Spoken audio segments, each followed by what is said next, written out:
Bună, dragii mei! Bine ați venit la Miha în bucătărie! Astăzi, pentru că se apropie în curând ziua îndrăgostiților, pentru cei îndrăgostiți de tot ce este frumos, de persoane, de lucruri, nu contează, o să pregătesc ceva special. Un tort Red Velvet.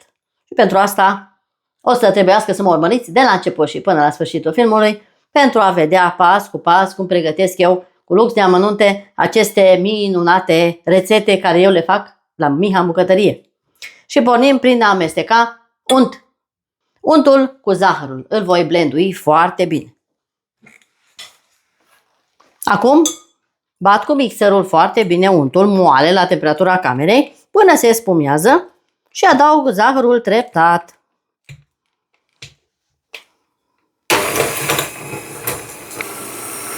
Dacă nu aveți zahăr brun, folosiți zahăr alb, este la fel de potrivit. Cu orice fel de zahăr doriți. Însă eu folosesc zahăr brun astăzi. Mixăm până facem o cremă. O să adaug un praf de sare, neapărat, pentru gustul acestei minunate delicatese. Acum adaug ulei. O să pun un pachet de zahăr vanilat.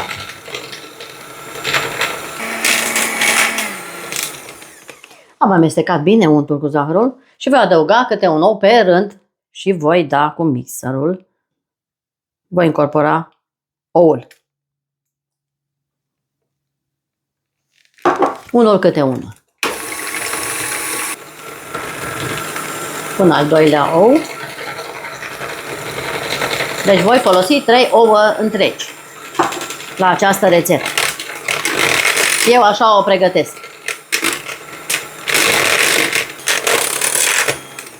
Am adăugat ouăle. Acum adun puțin marginile pentru a se mixa și mai bine cu untul și toate celelalte.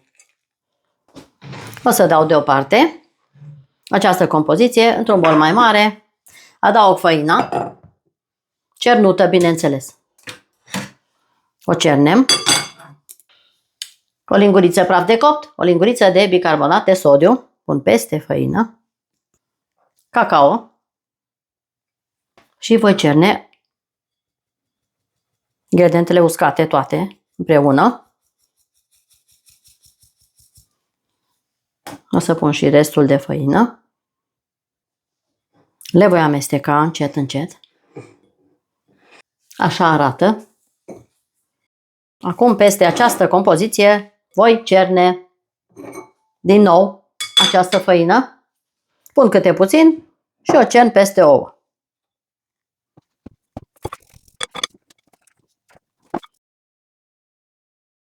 Pun și restul de făină.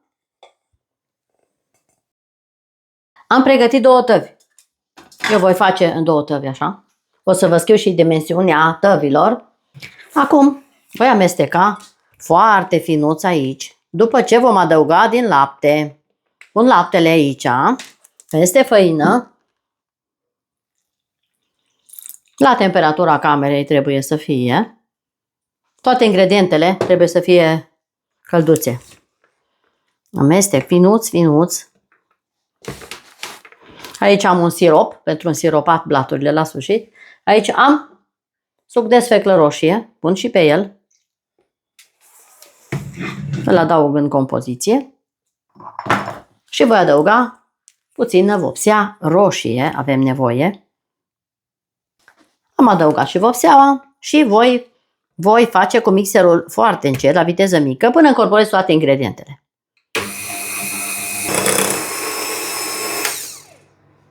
Am amestecat foarte bine toate ingredientele. Așa arată compoziția mea pentru blaturi. Așa trebuie să arate compoziția pentru blaturi. Acum o să pun tăvile și o să pun în fiecare tavă în mod egal. Încălzim cuptorul să fie preîncins la 180 de grade Celsius până când facem noi blaturile. Faceți cu mine împreună și vom pune în mod egal în fiecare tavă în parte. Împărțim în două.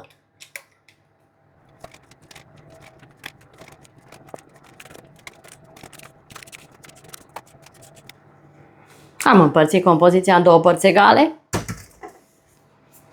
Voi nivela foarte bine pe toată marginea formei și voi pune la cuptor. Și o să vă spun cât a stat la mine în cuptor.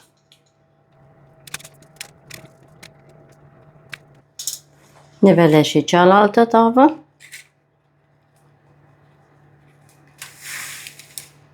Până când nivelez eu acest tort, dumneavoastră dați un like, abonați-vă, distribuiți cu prietenii să vadă și prietenii dumneavoastră rețete culinare cu Miha, la Miha în bucătărie.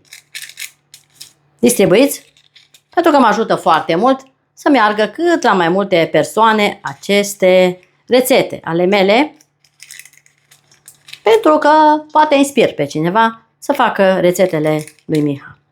Mulțumesc foarte mult! Așa arată blătulețele mele. Acum le pun la cuptor și o să revin imediat și cu crema. Rămâneți aproape. Dragilor, am scos blaturile de la cuptor. Așa arată, două blaturi așa. Acum voi face crema. Pentru început voi mixa 150 de ml de frișcă rece și o cutiuță de mascarpone 250 de grame. Voi pune mascarponele peste frișcă direct și voi bate foarte bine o cremă. Am pus brânza. Acum, acestea trebuie să fie reci, bineînțeles. Le bat la viteză mică până fac o cremă bună. Zahăr nu am adăugat.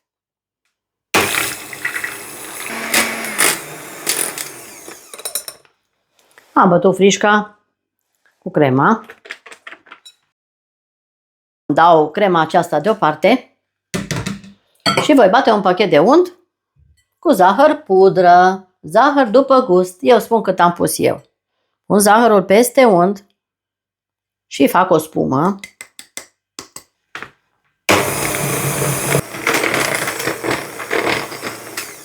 Am mixat foarte bine untul. Acum voi adăuga din cremă în acest unt câte o lingură pe rând. Voi pune doar o lingură și voi mixa până obțin o cremă care mi-o doresc.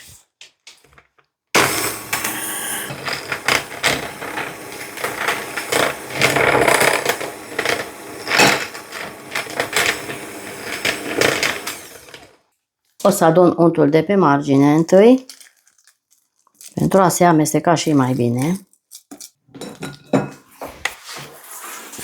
Și continui să mixez.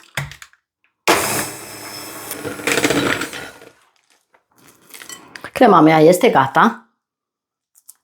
Arată foarte bine. O să o pun deoparte.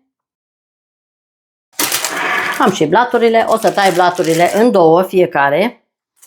Și revin imediat și cu umplutul acestui minunat tort. Dragii mei, s-a răcit blaturile amândouă. Le-am tăiat în 4 bucăți. Pe fiecare le-am tăiat în două. Aici am crema, a stat la rece și acum o să trec să montez acest minunat tort. Dacă nu ați încercat încă Red Velvet cu cacao, să încercați. Este extraordinar de delicios. Se potrivește de minune gustul.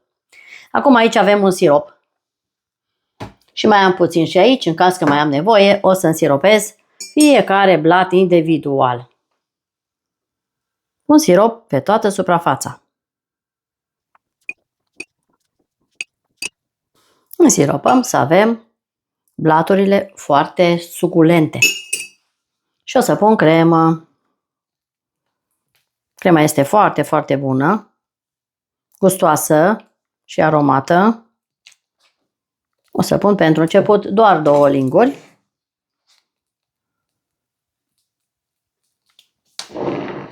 Și fac peste tot cu cremă. Întind peste tot.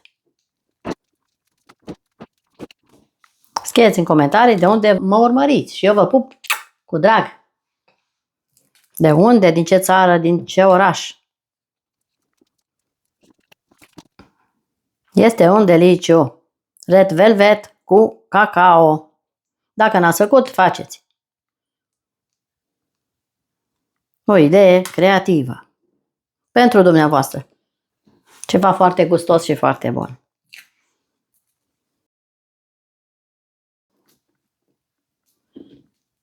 Și așa fac până umplu toate blaturile.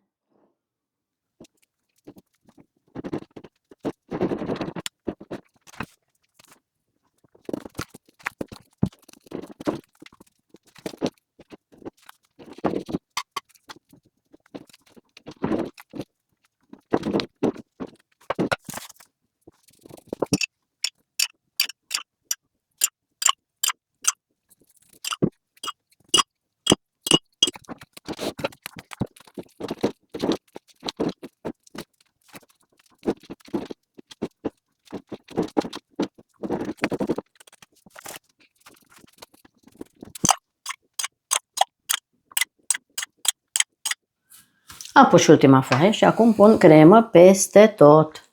Acopăr puțin acest tort. O să las cremă și pentru decor. Pun și partea de sus cu cremă.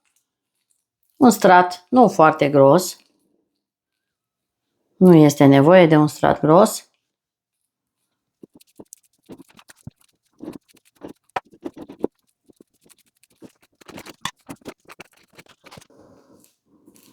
Am făcut puțin și marginea acestui tort. Așa rămâne. Acum voi pune această cremă într-un poș și voi face și ceva decor. Și este un tort delicios. Dragii mei, am pus crema într-un poș. Acum voi face un mic ornament pe partea de sus. O idee creativă din partea mea pentru dumneavoastră. Dacă vă place ideea mea de astăzi.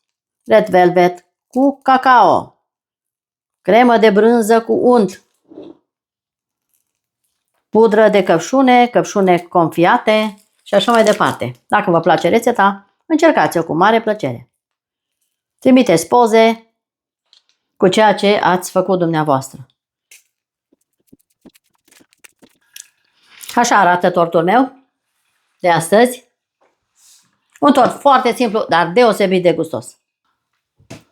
Acum voi pune pudră de căpșune confiate deasupra. Pe acest interval.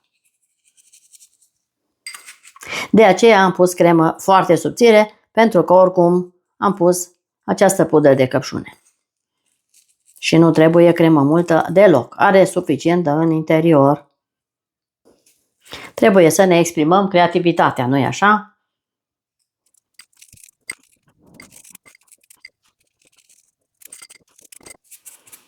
Am terminat. Acum, bineînțeles că o să pun niște fructe roșii pe margine.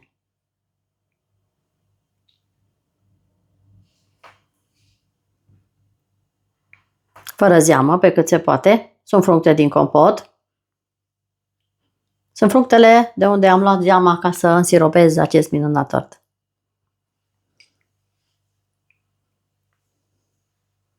O să pun peste tot.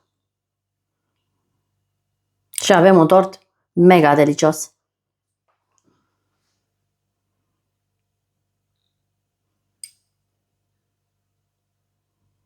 Poate nu ca aspect, ci ca și gust, este incredibil de bun. Este un tort creativ. Încercați! Am terminat cu aceasta. Arată foarte bine.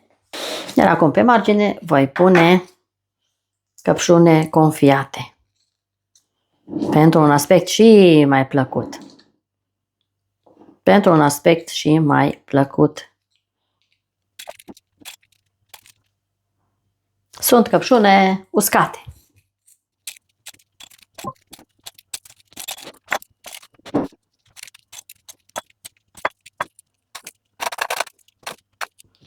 Acesta este tortul meu de astăzi. Red velvet cu cu cacao. Arată extraordinar de frumos și atâta este de bun, senzațional de bun. Acum îl voi pune la rece și o să vă arăt și secțiune după ce stă la frigider, cel puțin 3-4 ore până când pot să-l feliez. Ne vedem în curând, rămâneți aproape. Dragi prieteni, tortul meu a stat câteva ore la frigider. Arată foarte, foarte, foarte bine. Este și bun. O să tai o felie să vedeți interiorul.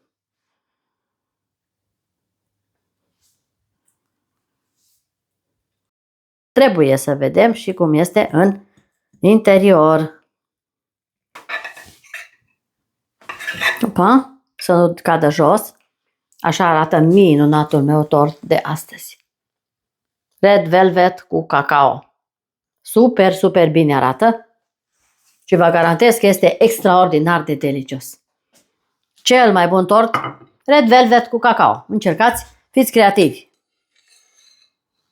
Este extraordinar de delicios. Să vă arăt cum arată și interiorul. Extraordinar de bine. Așa arată. Încercați rețeta. Cuvintele sunt de prisos în fața acestei delicioase torte. Adică un tort super, super ușor de realizat. Așa arată tortul meu de azi, Red Velvet cu cacao, cu căpșuni confiate, brânză, frișcă, unt și cele mai bune vișine din compot. Uitați aici ce frumos se taie. Și să vedem cum este. Wow! No comment. Nu mai zic nimic. Încercați rețeta. Sunt uimită de bunătatea acestui tort. Foarte simplu, foarte, foarte simplu de realizat. Este extraordinar. Uitați aici ce frumos se taie. Nu comentez. Vă las să luați singur decizia de a încerca această minunată rețetă. Red Velvet cu cacao. Mulțumesc că ați fost alături de mine și la finalizarea acestui super tort Red Velvet cu cacao. Și până data viitoare eu vă spun toate cele bune. Nu uitați, abonați-vă. Rețete culinare cu Miha pe YouTube și pe Facebook comunitatea miha.de. Vă mulțumesc foarte mult. Asta m-ar putea ajuta. La revedere!